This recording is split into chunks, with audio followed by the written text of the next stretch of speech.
I can't remember the first impression I had of this place. I've been here long enough to have seen things and done things that made that impression irrelevant, I suppose. Time passes. What was that first impression? And who was I when I made it? Just as I'm no longer the same person, the Olympia of that first impression is gone also. Nothing lasts forever, but some things take longer to run their course. The past leaves its footprint. At once it's subtle, a bittersweet reminder of the delicacy and beauty of the human spirit in the world of amazement we've constructed. And then, the past confronts us in the eyes of the homeless forced to sleep in the doorways of abandoned buildings. It confronts us in the letters and words on the walls of those buildings scribbled with dissent, that coded language graffiti.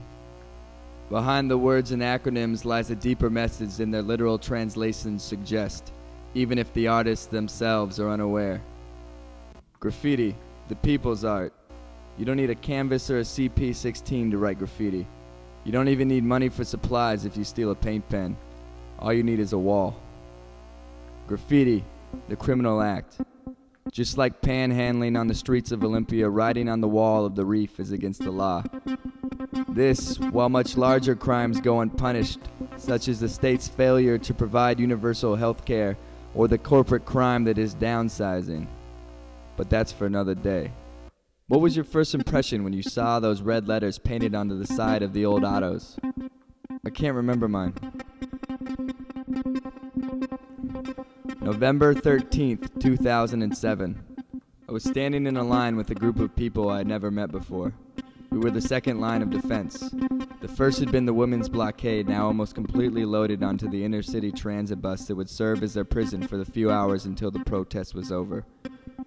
The police, decked out in so much riot gear they looked like some kind of giant alien ant people, awaited orders some 30 feet away. Finally, they began to move towards us as the anti-protest protesters cursed encouragement.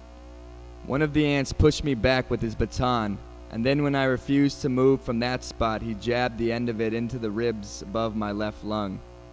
Later in the night, all I could taste was the pepper spray, but that bruise lasted 2 weeks. Moments later, strikers were charging down a different street. They had tricked us. Hundreds of people rushed towards the flow of machinery, past the ditches where days earlier protesters were thrown by policemen. I was one of the first to arrive and linked arms with a number of other people so we could block the street. As the striker in front of us screeched to a halt 8 feet away, a mustached policeman stalked out of the night, brandishing an object that looked like the combination of a bullhorn and an aerosol can.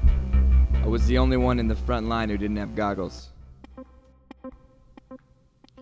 Since the beginning of my time in Olympia, the reef has stood like the physical embodiment of Olympia culture.